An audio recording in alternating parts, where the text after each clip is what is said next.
السلام عليكم ورحمة الله وبركاته. متابعيني الحلوين، جايبه لكم النهارده وصفة لما هتعملوها هتحسسوا كل اللي حواليكوا ان انتوا عملتوا قطعة من الخيال، حتة جوهرة محطوطة على الترابيزة، وهتحسسوهم ان الحاجة دي خطيرة وما حصلتش، وانتوا عملتوها بحاجات بسيطة وسهلة جدا جدا جدا، ما بتاخدش وقت، ما بتاخدش مجهود، ومش بتتعب خالص، بتطلع شكلها يشرف زي ما انت شايفة كده. حتة قمر محطوطة على الترابيزة هتقدميها قدام ضيوفك وتفتخري انك انت اللي عملتيها، وخطواتها سهلة. يلا بينا. انا مجهزة معايا كاتل مية مغلية وجيلي نكهات واطعم مختلفة. هجيب باكت الجيلي هحطه في كوباية مية مغلية وهقلبه كويس قوي بالشكل اللي انت شايفاه ده عشان ادوب كل الجيلي كويس. ومجهزة معايا نص كوباية مية ساقعة، لما الجيلي يدوب بتاعي هحط نص كوباية المية الساقعة. خدي بالك، شايفة انا قصدت ان انا اوريكي السكر اللي لسه موجود في ارضية الحلة ده، تدوبيه كويس قوي، لازم تتأكدي ان مفيش اي تكتلات في ارضية الحلة او البولة اللي انت بتقلبي فيها. وهتحطيه في علبة تلاجة بالشكل اللي انت شايفاه ده.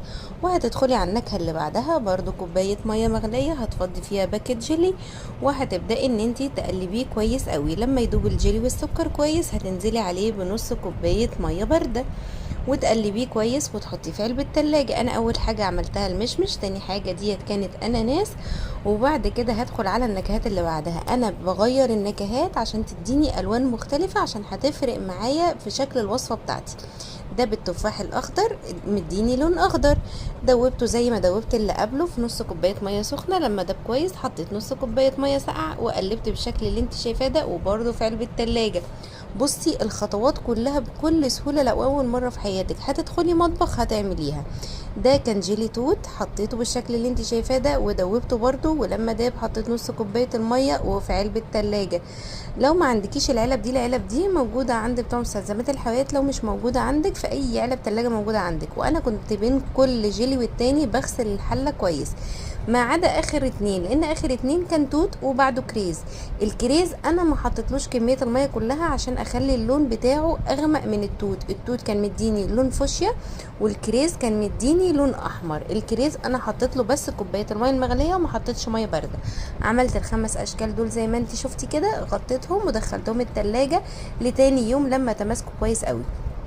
جبت معايا 3 كوبايات ونص من الميه الدافيه، حطيت عليهم 4 معالق من اللبن البودر. حطيت 5 معالق لبن بودر، وحطيت 4 معالق سكر كبار، وقلبتهم كويس. السكر ده انت هتدوقيه وتشوفي انت بالنسبه لك مناسب ولا لا. وحطيت شويه فانيليا. تقدري تستبدلي الثلاث كوبايات ونص دول بثلاث كوبايات ونص حليب، ما تحطيش لبن بودر، تحطي لبن حليب. انا جيت ادوقه وحسيت ان هو خفيف شويه، رجعت زودت كمان معلقه لبن بودر. انا بستخدم لبن بودر نيوزيلندي كامل الدسم زي ما انت شايفه، بيدوب في الميه وبيبقى تقيل وزي الفل. جبت 4 معالق جيلاتين، شوفي المعلقه مليانه هرميه كده، ده جيلاتين نباتي. انا مش بستخدم الجيلاتين الحيواني عشان ريحته بتضايقني جدا، انا بستخدم جيلاتين نباتي. ال4 معالق دول حطيت عليهم نص كوبايه من الميه السخنه قوي، وبدات ان انا اقلب بالشكل اللي انت شايفاه ده. بدا الجيلاتين ده يتقل معايا ويتكتل كده ويبقى صعب ان انا افكه.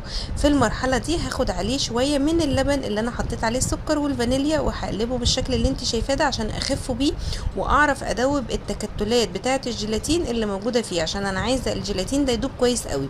كل ما لقيت تقيل ازوده معايا شويه لبن وادوبه كويس علشان خاطر يخف معايا ويديني القوام اللي اقدر اصفيه زي ما انت شفتي كده من المصفى. انا هصفيه بالشكل ده، وفي عندي تكتلات في المصفى هحاول ان انا افكها بالشكل اللي انت شايفاه ده على قد ما اقدر. واللي هيتبقى في المصفى مش مشكله، هرميه، وحاجات بسيطه خالص مش هتفرق معايا في وصفتي ابدا. يبقى احنا زي ما احنا قلنا 4 معالق كبار جيلاتين واربع كوبايات حليب، ناخد منهم نص كوباية ندوب فيها الجيلاتين، او 3 كوبايات ونص مية والنص كوباية ندوب فيها الجيلاتين. يعني انا مجموع السوائل بتاعي 4 كوبايات، 4 كوبايات سوائل عليهم 4 معالق كبار سكر وعليهم الجيلاتين. جبت بقى الجيلي بتاعي تاني يوم بعد ما تماسك خالص، وبدأت ان انا اقطعه زي ما انت شايفة كده بالطول وبالعرض عشان يديني مكعبات. هو ده الشكل اللي انا عايزاه. تقدري تقطعيه اي شكل او حجم انت عايزاه، بس صدقيني الشكل ده بيحسسك ان انت ماسكة قطع من الجواهر كده، وبتشتغلي بيها بتديني شكل حلو جدا. بقطع، مش لازم التقطيعه يعني تبقى متساويه قوي، احنا يعني بنجتهد ان احنا نعمل شكل حلو، هتديني الشكل اللي انا عايزاه. مش هتفرق قوي ان مكعب كبير عن مكعب شويه، سهله. هقطع كلهم بالشكل اللي انت شايفاه ده كده، كل الالوان بتاعتي قطعتها وجهزتها، وسبت اللبن بتاعي لما يهدى خالص. انا مش عايزه احط اللبن وهو دافي ابدا. ادي الجيلي بتاعي كله متقطع اهو. انا عملت 5 نكهات، ممكن تعملي نكهتين 3 زي ما تحبي، مفيش اي مشكله. انا عملت دول وسبتهم اهوت على جنب. اللبن بتاعي برد، هبدا ان انا بقى ايه اصب في القالب بتاعي اللي انا هقدم فيه. لو انت مثلا عندك عزومه او حابه تقدمي لافراد كتير، ممكن تعمليه في كاسات او بولات صغيره. انا هعمل قالب كبير، فحطيت فيه الجيلي اللي انا مقطعاه مكعبات، وحطيت عليه اللبن اللي انا عاملاه بجيلاتين، وحسيت ان الجيلي كتير، فبدات ان انا اشيل منه شويه اهوت، وخفيته بالشكل اللي انت شايفاه ده، وحطيت الباقي في قالب تاني، وحطيت عليهم بقيه اللبن. طبعا انت لو بتعملي في بولات او في كاسات عشان تقدمي كل واحد على طول لوحده، متضطريش تقطعي، فانت هتعملي على قد ما انت عايزه وهتدخليه التلاجة. انا دخلت الصينيه بتاعتي دي التلاجة، وطلعت بالشكل اللي انت شايفاه ده تاني يوم. انا مش بعملها في يومها ابدا. بصي متماسكه ازاي، بقلبها يمين وشمال متماسكه، بحطها في حمام ميه سخنه دقيقه واحده بس، واروح قلبها، بتطلع بالشكل الرائع اللي انت شايفاه ده بقى. بصي، بصي القمر، بصي الجمال، بصي الحلاوه.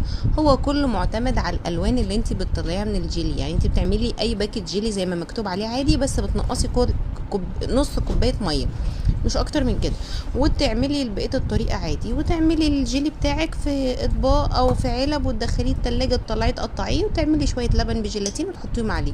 خلص الموضوع. يعني الوصفه سهله جدا وسريعه ومشرفه، وهتنفع معاكي في العزومات. لو عجبتك ما تنسيش تعملي لها شير ولايك.